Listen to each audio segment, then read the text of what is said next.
Hi, I'm Jared Barnes with Prime One Credit Repair. And I'm Karla Abbott with Citywide Home Loans. And I'm Aurora Serrano with Keller Williams. So we came together to have a little bit of a Q&A session for you guys and talk about credit and everything, not everything that entails credit, because it is an individualized process. It's pretty much of a thumbprint. So because something that may work for you may not be the same scenario for a neighbor or a friend that you talk to. So we got together, we brought Jared Barnes in as a credit specialist to confirm or deny the myths of certain questions that are frequently asked to Aurora and myself in the process of getting a mortgage loan and trying to buy a house.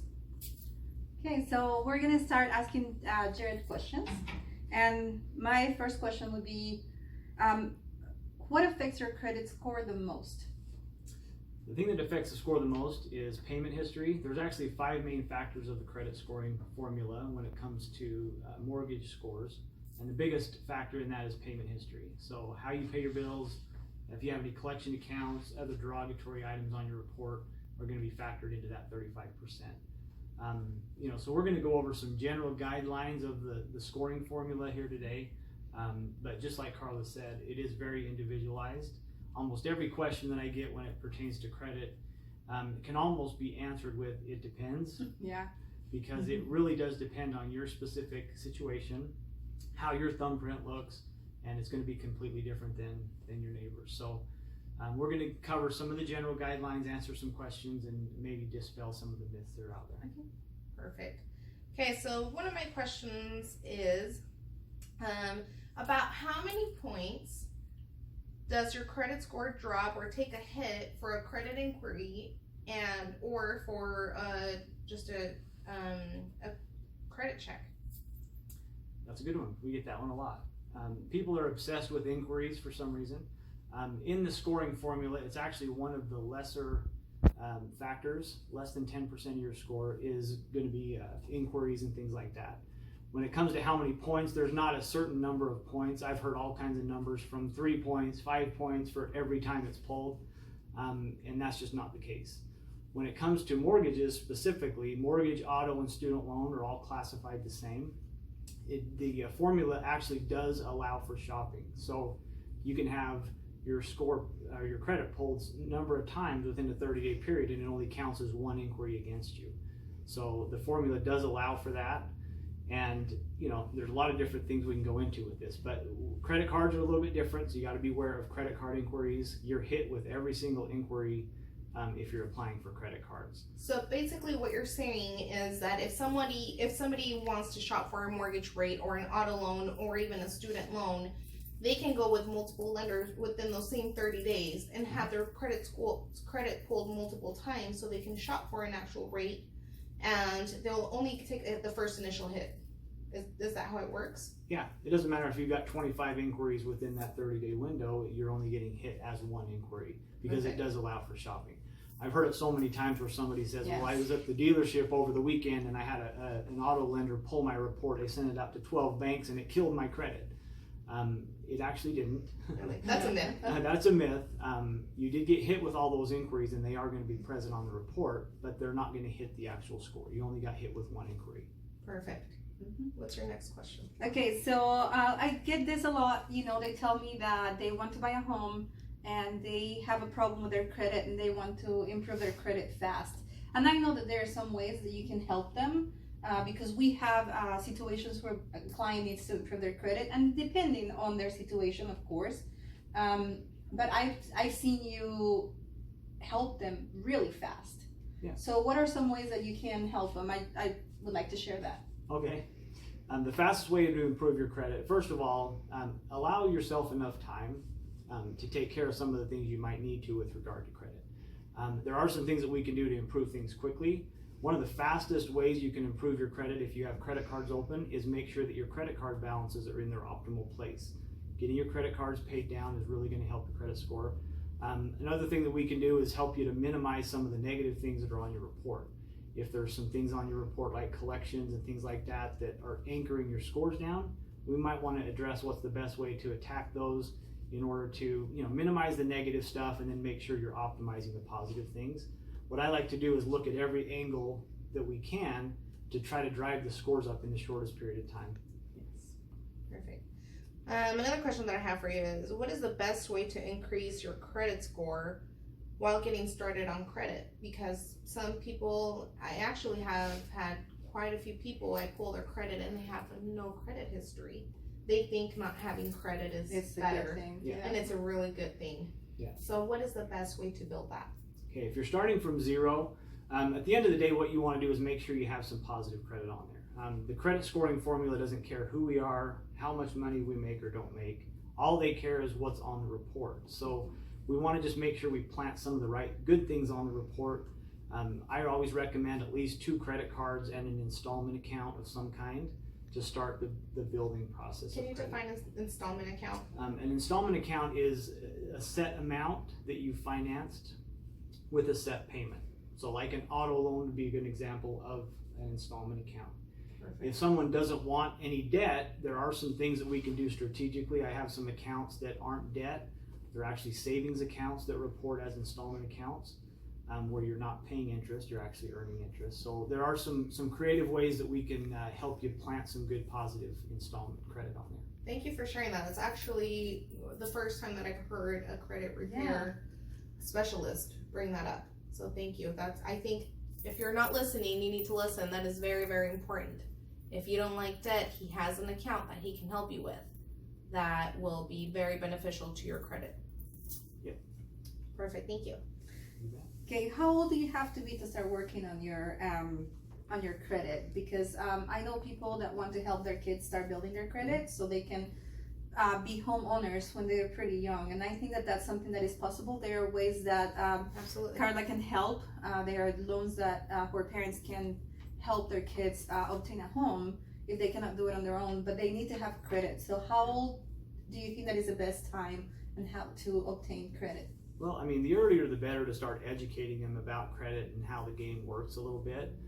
But 18 is where you start to develop credit and start to get a credit score and things like that. What you'll want to do is, what I always recommend when somebody's just starting out, if a parent has a good account, a good credit card that they can add their child to as an authorized user, that's a good way to just allow them to piggyback on your already good account to help get them something established. That's a bonus account. I wouldn't really count that as credit for the child. They're still going to want to get their 2 credit cards and an installment account so that they're building their own independent credit. But at 18, yeah, they want to definitely start that process right away.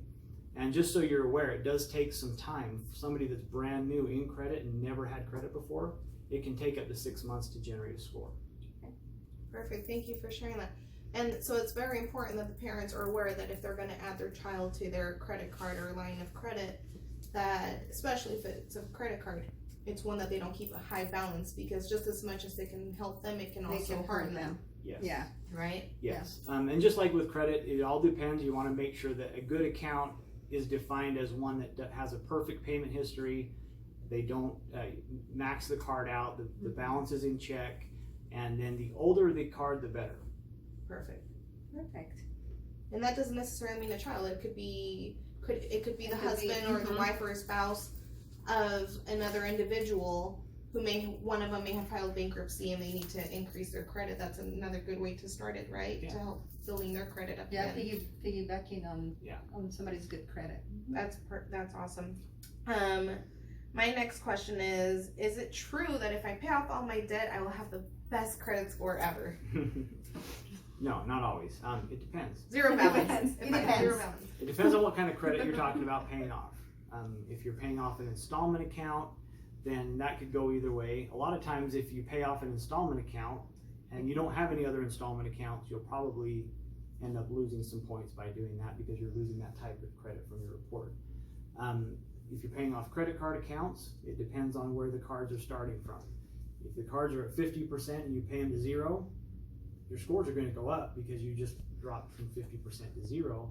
But if you leave like $10 or $20 on the card rather than pay it to 0, then your scores will be higher than if you pay them to 0. Perfect. I love that response because that's probably one of the number one misconceptions that I hear quite often. Oh, I don't want to I don't want to use all this money because I need to pay off all of my debt, and then I'll come get a mortgage loan from you. And that's not always the case. I think they're better off paying down some of their debt, getting them under the 30% balance or limit, and then use the rest of the money for a down payment. I mean, it's very individual. You don't know what the whole scenario looks like, and it depends on what mortgage program that they want to apply for that they feel like suits them best. And I always think, it's like sometimes we think that we can fix everything by ourselves, and I don't talk to anybody because I'm getting ready to buy a home, and I think that the best way to do it is come talk to the people that actually know. The professionals, yeah. So, it's like, so we can guide you. We are a team and we work together, and we can guide you in the process of home buying. So instead of trying to do everything by yourself and, sometimes spending more time or money on things that were not necessary. So yeah, that's a good point, because when you're in the mortgage process, there's actually a few different angles you have to consider. You can't just consider credit. You also have to take into account what the lender is needing for the loan. And so, we want to take everything into account so you get the biggest bang for buck out of everything that you do. Exactly. So, perfect. What other questions do you have? I was thinking also, sometimes I've had this scenario before, and it's a question, it's kind of like a question for you both. I've had clients that they decide that they want to, they are told by dealerships that they can get a car and then they can start their credit. And yeah, they start building up credit, but at the same time, what happens with that installment? How does that affect exactly? Yeah. How does that affect your mortgage? Or your capacity to buy a home? This is what happens. To answer your question, yes, it'll help them generate a credit score, and also depends on how soon you're looking to purchase the home.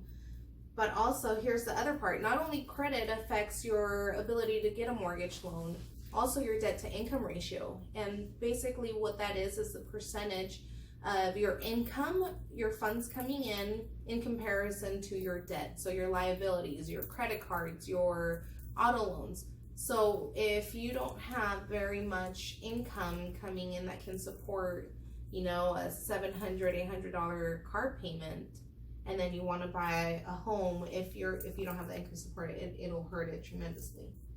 that's exactly what I was saying a second ago about, that might be something good for your credit, but it might completely destroy your ability to get a home loan because Karla needs that payment to not be there. And so you just want to make sure that, everything you do is very calculated, you're doing the right things at the right time. And that's why I think of the process. And I think that's why it's so important to understand that when you have a consultation with any of us, we don't charge. It's like Karla's not gonna charge you. I'm not gonna charge you. That whole process, purchasing a home. The seller actually, when we purchase the home, the seller is the one that pays my commission.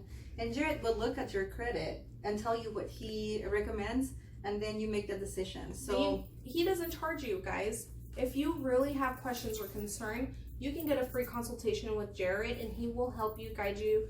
And disclaimer, you are not marrying any of us by talking to us. I think that's another myth. They feel like they embark with you and they need to, they're selling their life to us. No, it doesn't work. We're here to help you and answer questions for you.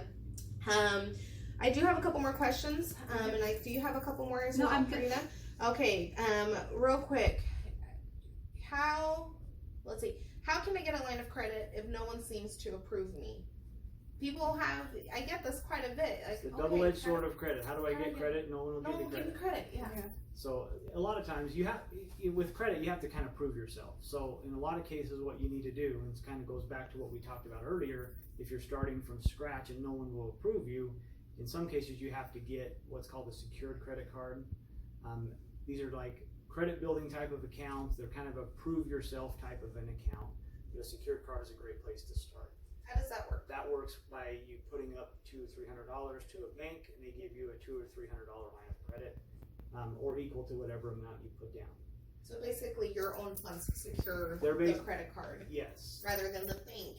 The bank's funds letting you borrow. Yes. They're just securing it with your own money, just to make sure that you're. But you are building credit, and it's easy to obtain those. Correct. And some banks, you know, if you go to a major bank, they may pull your credit report to do that, and they may decline you even for a secured card. Yeah. And so, you know, if you need access to some secured cards, I have some that don't pull credit, that are guaranteed approval, And that's the best way to start your. That's a great way to start. Perfect. My last question for you, and this is a freebie, guys. What is the best ratio balance to have on my credit card for the best score? What percentage would you say? Because I've heard people tell me, and I have to clarify, but since you're here, you're the expert, I'd like for you to answer this. Yeah, What do you think? This is another one I've heard lots of different answers for. I've had lenders even tell me, get the balances below 50%, you're good, or get the balances below 30%, you're good. FICO, which is the scoring model that's used in mortgage lending, FICO says 1% or below is where the scores are going to be optimal. That's a general rule, but you know, when your balances are 1% of the limit or below, that's where your highest scores are going to be. So to get a mortgage, you don't have to have your balances that low. You might qualify if they're higher than that, but if you want the optimal score, that's where it's going to be. Perfect. I want you to go over your bonus questions. Okay, Is it true that lenders like myself take the average of all your credit scores? Yeah, that's The one I three hear companies, sometimes. three companies that have credit, and we probably didn't establish this sooner, but there's three main credit bureaus. Do you want to go over them? Yeah, Equifax, TransUnion, and Experian. And so a lot of times people will come in and say, my average score is this. Mortgage lenders don't use an average. They throw out the top score, throw out the bottom score. Whatever one's in the middle is what they use as your scoring. But it's not an average. It is not an average It's the score. middles. And then if there's multiple people on the loan, we will take the lowest of the middle scores. So whatever three scores every individual has, we'll look at all three, the middle three score, and whatever one has the lowest score out of those three individuals that applied on the mortgage loan, or two individuals, we take the lower one. So the last thing that I'll address here really quick is when a lender pulls your report, they're taking a snapshot in time. Whatever is on your report at that moment is what the scoring formula is going to score. So knowing that they're going to take that portrait, you can kind of prepare yourself maybe a month, 2 months out before you have Karla pull the report. You can start getting your mindset into the right place where you're saying, I want to paint this portrait as pretty as we can so that when Karla pulls the report, take the picture. And that's it. And get that thing as pretty as possible so that when Karla pulls it, it just makes everything easier because your credit's in the right place. Okay. All lenders and agents love beautiful, pretty portraits, but the reality of it is it's not always like that, and that's okay. That's why we're here to help you. It's your job to ask the questions, find out, and it's our job to answer them. So, Jared, we want to thank you for your time and sharing this with everybody. Thank you. We appreciate it, and thank you for all the work that you've done on all of our clients. They've been happy, and we've seen pretty good results with the work that you've done, and I appreciate that. Thank you. I just want to say that we've been working together for years now, and it's always been a great experience, and I've always been able to help clients be homeowners, with your help. So I really appreciate that. Thank you. Thank you. Appreciate it.